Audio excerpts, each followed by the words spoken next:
Hi friends, welcome back to my channel. So ఈరోజైతే మా వదిన వాళ్ళు గుడి అయితే ఒకటి కట్టారండి. పాతపట్నం తెలుగు గుడి అయితే మీకు ఒక వీడియో కూడా చేశాను. ఇంకా 7 ఇయర్స్కి ఒకసారి గుడి ప్రతిష్ఠ అయితే చేస్తాము.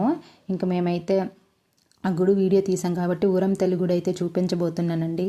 ఇంకా అక్కడికైతే అందరం వంటలు 5 రకాలు అన్నీ చేసి అయితే అక్కడికైతే వెళ్ళిపోయాం.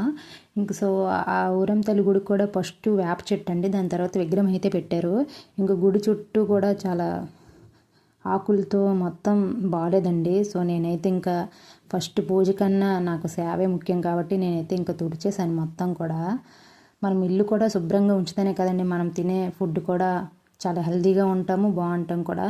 సో మన చుట్టుపక్కల ఉండే ప్రకృతి ఎంత నీట్గా ఉంటుందో మనం కూడా అంత హెల్తీగా ఉంటామండి. సో ఇంకా నైవేద్యం అయితే పెట్టేశాము దేవుడికైతే.